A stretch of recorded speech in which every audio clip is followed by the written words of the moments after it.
কয়েকটা দিন পরে আমরা ভিডিও দেখতে বসছি, আর হচ্ছে সত্যি বলতে এখন ওয়ার্ল্ডের বিভিন্ন জায়গাতে এখন যুদ্ধ হচ্ছে। অনেকেই বলেছেন ইরান এবং ইসরায়েলের যুদ্ধের ওপর ভিডিও বানাতে, রিয়েক্ট করার জন্য।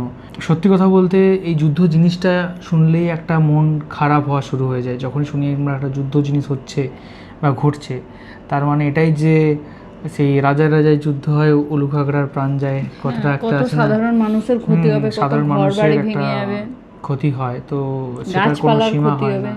আর কিছুদিন আগে দেখছিলাম যে ইরানের একটা স্কুলের মধ্যে প্রায় 100 জনের মতো বাচ্চা মেয়েরা পড়াশোনা করছিল, সেই সময় তার উপর বোম পড়ে, পুরো মানে কবরে ভর্তি হয়ে গেছে জায়গাটা। সেখানে বাচ্চাদের সেই বাচ্চাগুলো হয়তো জানলোই না যে কী কারণে তারা, মানে সত্যি কথা বলতে, যে মারা গেল, কোন প্রতিহিংসার কবলে তারা যে মারা গেল সেটা জানেও না।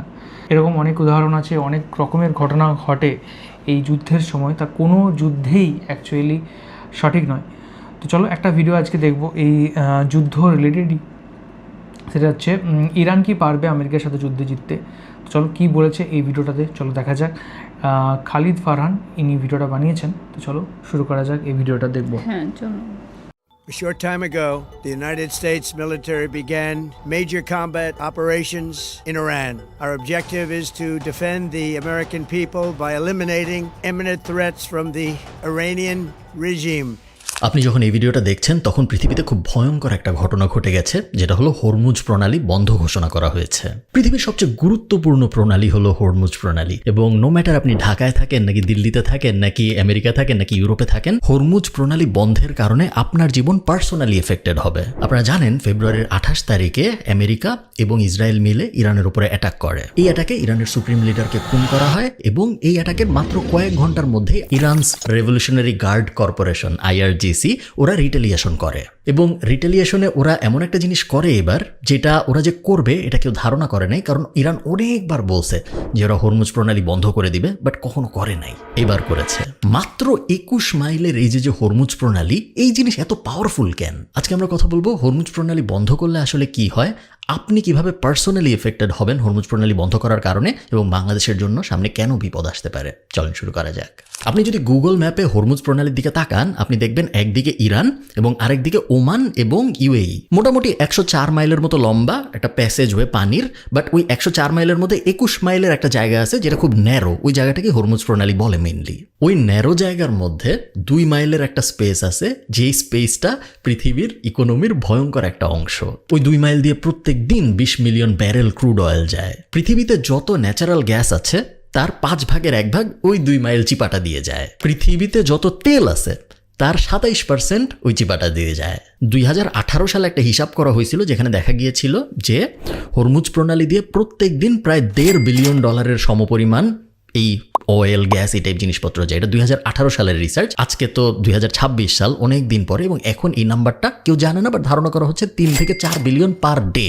এখন আপনাকে আমি একটু বুঝাই হরমুজ প্রণালী বন্ধ করলে মেইনলি কার ক্ষতি হয়। প্রথমেই আপনি বুঝতেই পারতেছেন যে যারা তেল বিক্রি করে তারা এখন আর তেল পরিবহন করতে পারবে না, কারণ তেল পরিবহন তো ওটার ভিতর দিয়ে নিয়ে যেতে হইতো। সো যারা তেলের উপর নির্ভরশীল ইকোনমি যে দেশগুলো, সেই দেশগুলোর ক্ষতি হয়। সৌদি আরব, ইরাক, কুয়েত, কাতার এবং ফাইনালি ইরানের নিজেরও ভয়ঙ্কর ক্ষতি হবে। আসলে আমি একটু ম্যাপটা দেখাই আপনাদের, তাহলে আপনি একদম ক্লিয়ার বুঝতে পারবেন হরমুজ প্রণালী কেন এত গুরুত্বপূর্ণ।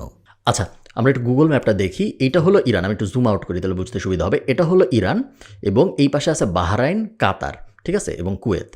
এই যে জিনিসটা বের হয়েছে, এটাকেই বলা হচ্ছে হরমুজ প্রণালী। এখন হরমুজ প্রণালী গুরুত্বপূর্ণ কেন এটা বোঝার জন্য আপনার একটু জুম আউট করতে হবে, বাট আগে একটু মাথায় রেখেন, মনে করেন আপনি কুয়েতের অথবা আপনি ইরাকের অথবা আপনি বাহরাইনের অথবা আপনি কাতারের, আপনি মাত্র তেল বা গ্যাস প্রডিউস করছেন।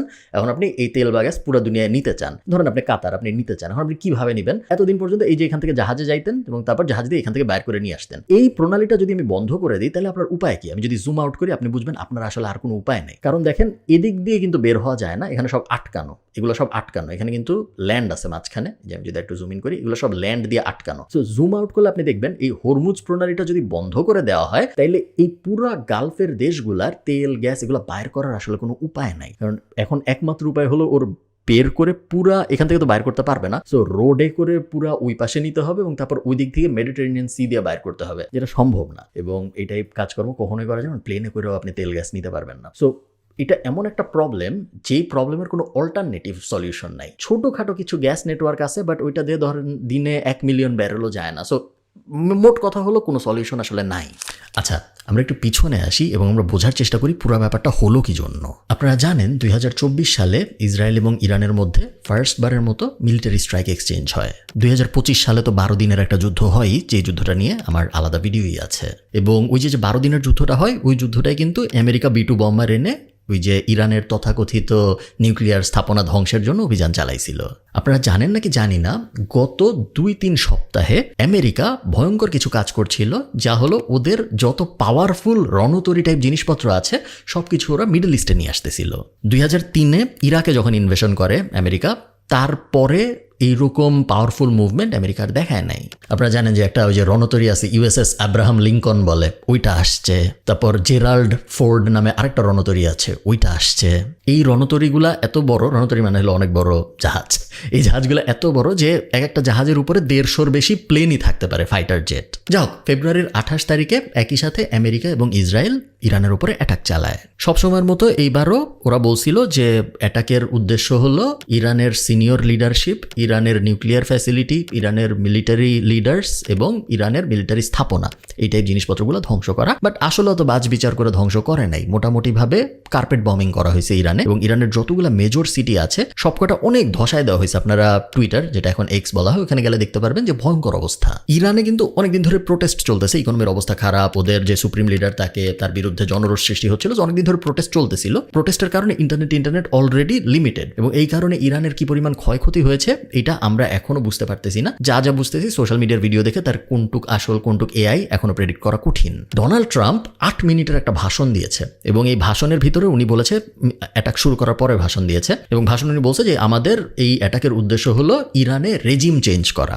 ইরানে যে রেড ক্রস আছে তারা একটা রিপোর্ট দিয়েছে গতকাল, এবং তারা বলছে যে 200 জন মারা গেছে প্রথম দিনের স্ট্রাইকে। এবং ইসরায়েল, টিপিক্যাল ইসরায়েল যা করে তাই করছে, মেয়েদের একটা স্কুলে হামলা চালাইছে, বম ফেলছে, এবং 50 জন বাচ্চা মারা গেছে ওই জাস্ট একটা বমিংয়েই। যাই হোক, ইরানকে যখন অ্যাটাক করা হয়, ইরান অবশ্যই রিটালিয়েশন দেখানো উচিত ছিল, এবং রিটালিয়েশন হিসেবে ইরান যেটা করে, ওর আশপাশে আমেরিকার যত বন্ধু বান্ধব আছে এবং আমেরিকার যত বেজ আছে সব জায়গায় একসাথে মিসাইল অ্যাটাক করে। বাহরাইন, কাতার, UAE, কুয়েত, এগুলো তো আমেরিকার বন্ধু, এবং এগুলোর বেশিরভাগ জায়গায় কিন্তু আমেরিকার বেজও আছে, সেগুলোর সবকটাই ইরান অ্যাটাক করে। আপনারা হয়তো দেখছেন অলরেডি যে বুর্জ খলিফা খালি করা হচ্ছে, কারণ বুর্জ খলিফায় বমিং এর আশঙ্কা করা হচ্ছে। পাম জুমায়রায় আগুন ধরে গেছে, কারণ পাম জুমায়রাও কিন্তু একটা বম পড়ছে। মোটামুটি ভাবে এই রিজিয়নের ভিতরে আমেরিকার যত বন্ধু আছে সবাই ভয়ের মধ্যে আছে, কারণ ইরান কখন ওদেরকে অ্যাটাক করবে কেউ বুঝতেছে না। এবং এই অ্যাটাকের সাথে সাথে ইরান আজকের ভিডিওর যে মেইন আলোচ্য বিষয় হরমুজ প্রণালী, সেই হরমুজ প্রণালীও বন্ধ ঘোষণা করছে। হরমুজ প্রণালীতে গত 24 ঘন্টায় যত জাহাজ আসছে সবাইকে ইরানের আর্মি বলছে যে ভাই তুমি দাঁড়ায় থাকো অথবা ফিরে চলে যাও, তোমরা ঢুকতে দেওয়া হবে না। Sepah Navy, Iran's Islamic Revolutionary Guard Corps Navy. From now on, all navigating through the Strait of Hormuz is forbidden. No ship in every type is not allowed to pass from the Strait of Hormuz till next notice. This is Sepah Navy, out. তেলের দাম বাড়ছে already, যুদ্ধের বয়স এখনো 24 ঘন্টা হয় নাই, 12%। বলা হচ্ছে যে 7 থেকে 10 দিনের মধ্যে তেলের দাম 2 গুণ থেকে 3 গুণ হয়ে যাবে যদি হরমুজ প্রণালী এভাবে বন্ধ থাকে। আমরা তেল করতেছি, এই কারণে মনে হইতেছে যে হরমুজ প্রণালী দিয়ে মনে হয় তেলই আসে, বাট ব্যাপারটা কিন্তু তা না। হরমুজ প্রণালী দিয়ে অনেক গ্যাসও আসে। আপনারা হয়তো জানেন যে কাতার পৃথিবীর second largest, I think Russia first, Qatar second, first আমি জানি না, সেকেন্ড লার্জেস্ট LNG প্রডিউস করে। এবং ওরা যত গ্যাস প্রডিউস করে সব গ্যাসই ওরা হরমুজ প্রণালী দিয়ে বাইর করে পুরো দুনিয়ায় সাপ্লাই দেয়। বাংলাদেশও কিন্তু গ্যাস কিনে, এই এক্স্যাক্টলি এই চ্যানেল দিয়ে আসে। পুরো দুনিয়ার 20 থেকে 30% গ্যাস এই চ্যানেলটা দিয়ে বের হয় শুধু কাতার থেকেই, এবং পুরাটা বন্ধ।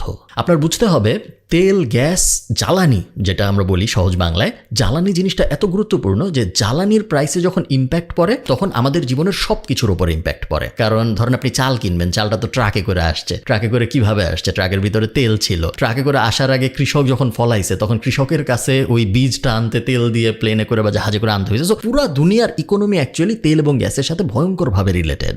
এবং এই কারণে বলা হচ্ছে যদি 30 দিন হরমুজ প্রণালী বন্ধ থাকে তাহলে পুরো দুনিয়ার রিসেশনে চলে যাওয়ার সম্ভাবনা 75%। রিসেশন হলে কি হয় আপনারা হয়তো জানেন, রিসেশন হলে জব বন্ধ হয়ে যায়, নতুন কোনো জব ক্রিয়েশন হয় না, স্কুইজ হয় ইকোনমি, মানে কেউ খরচ করতে চায় না। কেউ যখন কোনো কিছু খরচ করতে না চায় কোনো একটা দেশে, তখন ওই দেশের জিডিপি হ্রাস পায়। কারণ ধরেন আমি বেতন পেয়েছি কিন্তু আমি খরচ করবো না, আমি যদি খরচ না করি তাহলে দোকানে আমি বেশি টাকা দিব না, দোকানে আমি যদি বেশি টাকা না দিই তাহলে ওই দোকানদার যে সে বেশি ইনকাম করতে পারবে না, সো সে তার বাচ্চার জন্য বেশি খরচ করতে পারবে না। সে যদি তার বাচ্চার জন্য বেশি খরচ করতে না পারে তাহলে তার বাচ্চার জন্য সে যেখান থেকে জিনিসপত্র কিনতো সেগুলোও সে কিনতে পারবে না। সো পুরা ইকোনমিটা শ্রিঙ্ক হয়ে যায়, যেটা ভয়ঙ্কর বাজে একটা ব্যাপার। এবং আপনারা বুঝতে পারতেছেন যে একদম বিপদে না পড়লে ইরান কখনো এই জিনিস করতো না, কারণ ইরানের নিজেরই 95% ইনকাম হয় এই হরমুজ প্রণালী দিয়ে। সো হরমুজ প্রণালী বন্ধ করে নিজের উপরেই ভয়ঙ্কর একটা বিপদ ডেকে আনছে, বাট ও বাধ্য হয়েছে ডেকে আনার জন্য, কারণ এছাড়া আর কোনো উপায় ছিল না। বাংলাদেশের কথা যদি আমি আপনাকে বলি, আমাদের অফিসিয়াল ডেটা হলো আমাদের 40 দিনের রিজার্ভ থাকে, 30 থেকে 40 দিনের মতো অয়েলের রিজার্ভ থাকে। মানে হলো নতুন অয়েল যদি ইম্পোর্ট করা না হয় তারপরেও আমরা বাংলাদেশে 30 থেকে 40 দিন গাড়ি চালাইতে পারবো। বাট এরপর কি? এরপরে যা হয় তাই হবে। পাওয়ার কাট, ধরেন কারেন্ট চলে যাবে, গ্যাস দিয়ে যা যা চলে ওগুলোর দাম হয় অনেক বাড়বে, অথবা ওগুলো বন্ধ হয়ে যাবে। এটা ভয়ঙ্কর ব্যাপার আসতেছে সামনে। আরেকটা খুব ভয়ঙ্কর ব্যাপারে আমরা এফেক্টেড, যেটা ইউরোপ হয়তো এফেক্টেড না, কারণ ইউরোপও কিন্তু তেল গ্যাস অনেক ইম্পোর্ট করে এবং ওদেরও তেল গ্যাসের ক্ষতিটা হবে। বাট আরেকটা ভয়ঙ্কর ক্ষতি বাংলাদেশের হবে, যেটা অন্য কারো হবে না, সেটা হলো রেমিটেন্সের ক্ষতি। আপনারা জানেন যে 10 মিলিয়নের বেশি বাংলাদেশি 22 বিলিয়নের বেশি রেমিটেন্স পাঠায় জাস্ট এই গালফের দেশগুলোর থেকে। সামনে ঈদ আসতেছে, তারপরে আরেকটা ঈদ আসতেছে, এবং ঈদের সময় রেমিটেন্স আরো বাড়ে। যখন এই রিজিয়নটার ভিতরে যুদ্ধ লাগে তখন কি হয়? তখন মানুষ সবচেয়ে আগে কনস্ট্রাকশন, মানে এমন জিনিস যেগুলো এখনো পুরোপুরি হয় না এবং আপাতত না হলেও হয়, 1 বছর পরে শুরু করলেও হয়। সো কনস্ট্রাকশন, রোড ওয়ার্ক, তারপরে এই টাইপ ক্লিনিং এই টাইপ জিনিসপত্র আগে বন্ধ করে দেয়। এবং আনফর্চুনেটলি আমাদের সবচেয়ে বড় লেবার ফোর্স এই কাজগুলোই করে, এবং এগুলো যখন বন্ধ করে দেওয়া হবে আমাদের রেমিটেন্সে ভয়ঙ্কর এফেক্ট আসতে পারে বলে সবাই সন্দেহ করতেছে।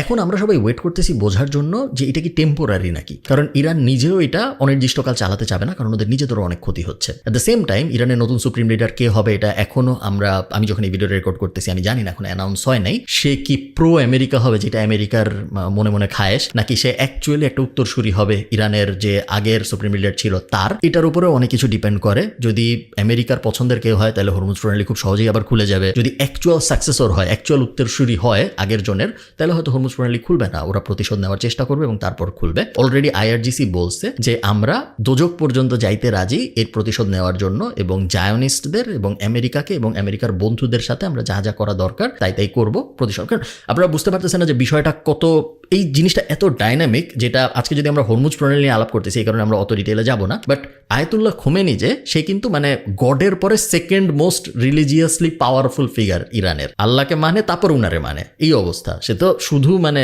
দেশের প্রধান না বাংলাদেশের মতো, সে একই সাথে রিলিজিয়াস হেডও, এই কারণে ওর বলা হয় সুপ্রিম লিডার। সো ওকে মেরে ফেলা হয়েছে। আবার এমন একটা সময় ওকে মেরে ফেলা হয়েছে যখন ইরানে 70 থেকে 80% মানুষ উনার বিরুদ্ধেই প্রোটেস্ট করতেছিল, খুশি ছিল না, কারণ অনেক বেশি অপারেশন ছিল, এই করতে দিব না, অনেকটা মানে অথরিটেরিয়ান রিজিম হইলে যা হয় ওই ব্যাপারটা ছিল। সো এত ইন্টারেস্টিং এবং এত অদ্ভুত একটা ক্যাচালের মধ্যে পুরো ব্যাপারটা পড়ছে যে কিছুই বোঝা যাচ্ছে না যে সামনে কি হবে। আমরা জাস্ট ওয়েট করতে পারি এবং দেখতে পারি। খুবই সতর্ক করে দিচ্ছি আমি আপনাদের, আপনারা যদি সময় টিভি, 71 টিভি ইত্যাদি দেখেন, আপনারা দেখবেন ইরান পাগলের মতো জিততেছে। আবার আপনি যখন প্রো ইসরায়েল টিভিগুলা দেখবেন, ধরেন ফক্স টিভি, ফক্স নেটওয়ার্ক ইত্যাদি, যেগুলো আর কি ট্রাম্পের অনেক সাপোর্টার, এরকম রাইট উইং মিডিয়া যখন আপনি দেখবেন, তখন আপনি আবার দেখবেন যে আমেরিকা এবং ইসরায়েল ফাটায় ফেলতেছে। দুটোর কোনোটাই পুরোপুরি সত্য না, বাট বেশিরভাগ সময় বাংলাদেশের গুলো কম সত্য। আপনার বেস্ট হবে যদি আপনি মিডল ইস্টের নেটওয়ার্কগুলো ফলো করতে পারেন। মিডল ইস্টের ভিতরেও অ্যাকচুয়ালি আবার আমেরিকার প্রো অনেক কিছু আছে। সো এই মুহূর্তে যাই আপনি দেখবেন চেষ্টা করবেন with a grain of salt, মানে যাই দেখবেন তাই বিশ্বাস না করে নেওয়া,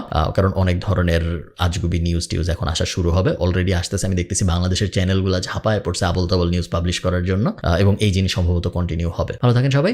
এই ভিডিওতে আমরা দেখলাম অনেকটা ইনি রিসার্চ ধর্মীয় ভিডিওটা দিলেন, তার একটা প্রক্রিয়া তিনি বললেন যে এই আমেরিকা, ইসরায়েল এবং ইরানের মধ্যে যে যুদ্ধ, তার ফলে কি হতে পারে আগামী দিনে বিশ্বে, সেই ধারণাটা কিন্তু এখানে দেওয়া হলো। যে হরমুজ যে প্রণালী, সেই প্রণালী যদি বন্ধ হয়ে যায়, যেটা অলরেডি বন্ধ করে দিয়েছে, তার ফলে তেলের দাম কিন্তু প্রচুর পরিমাণে বাড়তে পারে। আর তেলের দাম বাড়া মানেই সব খাবারের দাম থেকে শুরু করে এভরিথিং, প্রতিটা নিত্য প্রয়োজনীয় জিনিসের দাম কিন্তু সব কিন্তু বাড়বে। যদি বন্ধ হয়ে যায় তাহলে তখন তো তেল সরবরাহ করা আরো অনেক বেশি জটিল হয়ে যাবে। তাহলে তো তেলের দাম তো বাড়বে, মানে সমস্ত জিনিসের দামই বাড়বে। যদি অর্থনীতিটাই যদি লিমিটেড হয়ে যায় তাহলে তো সব জিনিসেই একটা তো সেই মানে টানাটানি চলবে। সেটাই। আর এখানে আমরা সবাই জানি যে আমেরিকা কীরকম দেশ, আর সেটাই মানে যুদ্ধে ইরান আর খুব আমেরিকার। অবস্থা মানে খারাপ হয়ে যায় সাধারণ মানুষের, মানে সাধারণ মানুষেরই মানে বিভিন্ন রকমের পলিটিক্যাল শিকারটা সবচেয়ে বেশি হয়। সত্যি মানে খুব মানে কিছু জনের জন্য কত সাধারণ মানুষের ক্ষতি। সেটাই শুধু শুধু মানে এই দেশের পেছনে লাগা, ওই দেশের, তাতে সাধারণ মানুষদের ঘর বাড়ি, তাদের জীবনযাত্রা, তাদের পুরো মানে সংকটময় হয়ে গেল। আর আমরা এখান থেকে খুব ভালো লাগে টিভিতে নিউজে দেখতে, মনে হচ্ছে খুব কিন্তু যুদ্ধ যারা- হচ্ছে, কিন্তু যারা ভুক্তভোগী, যাদের পাশের বাড়িতে বোমটা পড়ছে তারা বুঝতে পারছে, মানে বা হঠাৎ যারা করে যেখানে অ্যাটাক বোমটা হচ্ছে তারা পড়ছে। এখানে বুঝতে পারছে যে যুদ্ধ কতটা ভয়াবহ মানে হতে তারা পারে কেউ সেই কেউ জিনিসটা। মারা যাচ্ছে, তাদের তো, আর যারা বেঁচে আছে তারাও ঠিকঠাক মতো খেতে পায়নি, তাদেরও জীবনযাত্রা মানে বয়ে নিয়ে যাওয়াটাই কত কষ্টকর। সেটাই। আর এটাই তো, আপনি বলুন যে আপনার এই যুদ্ধ ব্যাপারটা কীরকম লাগে? অবশ্যই খারাপই হয়, যেটা হচ্ছে অবশ্যই ডেফিনেটলি দুনিয়াতে খারাপই হচ্ছে, কারণ পৃথিবীতে মানুষের মধ্যেই মানে বুদ্ধি আছে, সব কিছু আছে। তো আমার মনে হয় প্রতিটা জিনিস যা প্রবলেম সব আলোচনার মাধ্যমে সলভ করাটা আমার মনে হয় খুব দরকার, সেরকমটা হওয়াটাই উচিত। আর বাদবাকি আপনার কি মন্তব্য সেটা অবশ্যই কমেন্ট করে জানান। আর এখনকার মতো এই পর্যন্তই, দেখা হবে আবার পরবর্তী ভিডিওতে। সবাই খুব ভালো থাকবেন, সুস্থ থাকবেন, দেখতে থাকবেন আমাদের চ্যানেল। টাটা। টাটা।